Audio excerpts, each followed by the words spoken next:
The Battle of Midway, Japan's fatal mistake, the moment everything changed.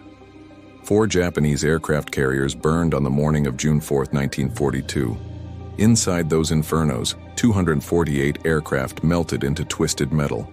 Fuel lines exploded, torpedoes detonated, and with each successive blast, the dreams of Japanese Pacific dominance evaporated into smoke that could be seen for miles across the azure waters of Midway Atoll. But here's what will haunt you. All 4 carriers were destroyed in just 5 minutes. 5 minutes that changed the entire trajectory of World War II. 5 minutes that resulted from a series of decisions so catastrophically wrong that military academies still study them as the ultimate cautionary tale. The question isn't just how Japan lost the Battle of Midway. The question is, how did the most dominant naval force in the Pacific, coming off 6 months of unprecedented victories, make mistakes so fundamental that they handed the United States an impossible victory? The architect of his own downfall, Admiral Isoroku Yamamoto, should have known better. Ironically, he was one of the few Japanese leaders who understood America's industrial might. He'd studied at Harvard, served as a naval attaché in Washington, and repeatedly warned his superiors that Japan could only win a short war against the United States. "I shall run wild for 6 months," he predicted. "But after that, I have no expectation of success."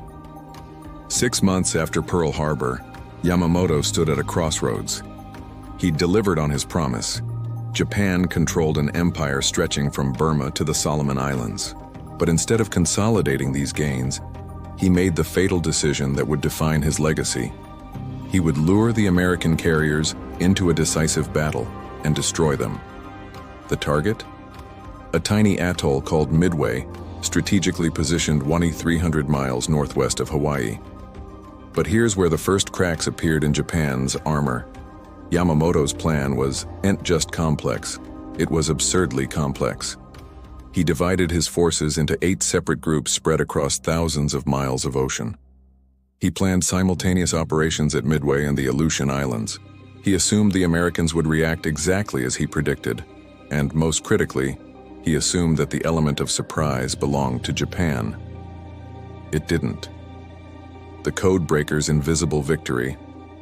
While Yamamoto plotted his grand strategy, a team of American cryptanalysts led by Commander Joseph Rochefort worked in the basement of Pearl Harbor's intelligence center, known as Station Hypo. They'd been partially breaking Japanese naval codes for months, and by late May 1942, they knew something big was coming. The intercepts mentioned target AF repeatedly. Rochefort became convinced AF meant Midway, but Washington remained skeptical.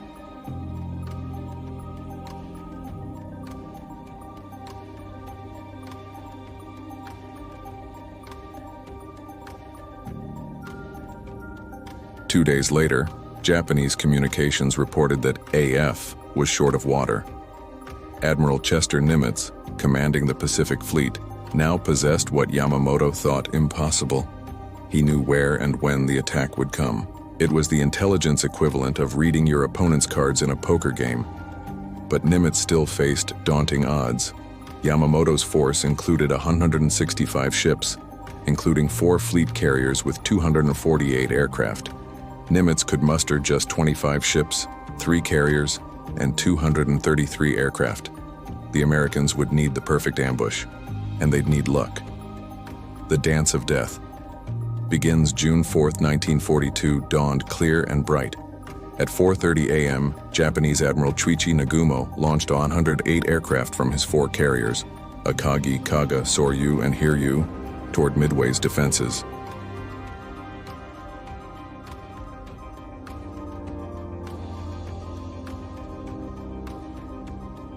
But half were armed with torpedoes for anti-ship combat, and half with bombs for land targets.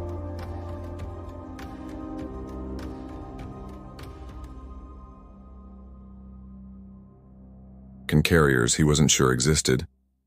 When the first strike commander radioed that Midway needed a second attack, Nagumo made his critical error. At 7:15 a.m., he ordered all aircraft rearmed with land bombs. Crews frantically hauled torpedoes off planes and stacked them on the carrier decks while wheeling bombs into position. It was organized chaos, Torpedoes and bombs scattered across the decks, fuel lines connected, ammunition exposed.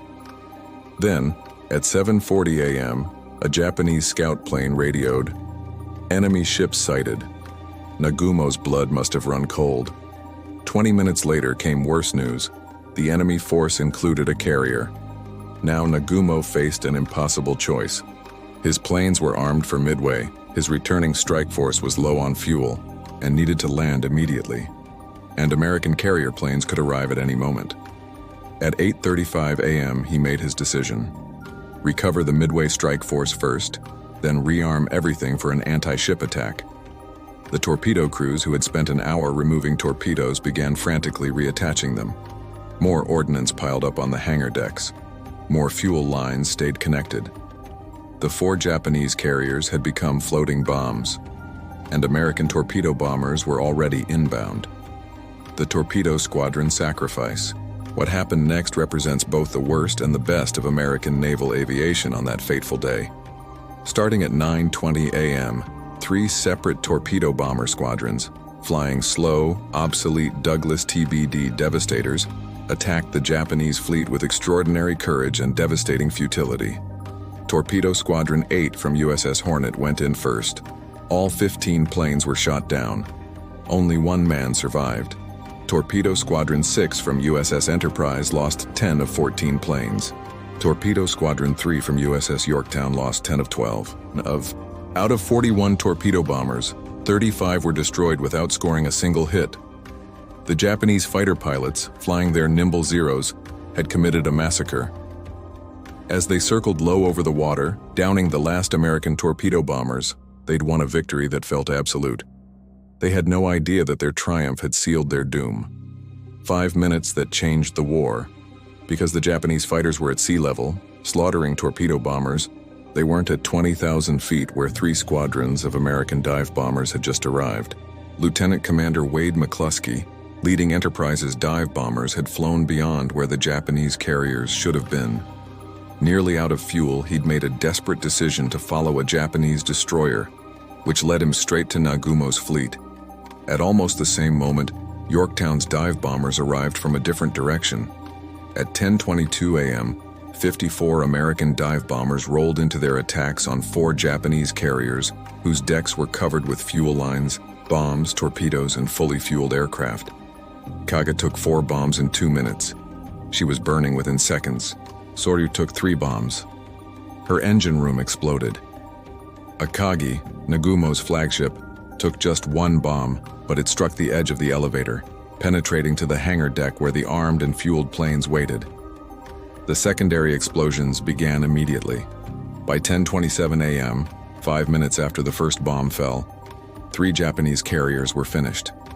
The 4th, Hiryu, would launch a counterstrike that severely damaged Yorktown before being destroyed that afternoon. The aftermath and the what-ifs: Japan lost 4 fleet carriers, 248 aircraft, and over 3,000 men, including many of her most experienced pilots. The United States lost 1 carrier, 145 aircraft, and 307 men. But the numbers don't capture the true significance. Japan's fatal mistake wasn't tactical, it was strategic arrogance built on 6 months of unbroken victory. They divided their forces, underestimated American intelligence, failed to locate American carriers before committing to the Midway attack, and most critically, couldn't make a decision when the unexpected happened. Nagumo spent crucial hours paralyzed between conflicting priorities, creating the conditions for catastrophe. Historians often debate counterfactuals, but this one matters. If Nagumo had launched his anti-ship strike immediately upon learning of American carriers, even with the wrong ordnance, his planes would have been in the air instead of creating floating ammunition dumps. If Japanese scouts had been more thorough, they would have found the American carriers hours earlier. If Yamamoto hadn't divided his forces, overwhelming numbers might have carried the day. But that's not what happened. Instead, overconfidence, bad luck, indecision, and American courage combined to create one of history's most decisive naval battles. Yamamoto had promised to run wild for 6 months. Midway happened exactly 6 months after Pearl Harbor. His prediction proved tragically accurate.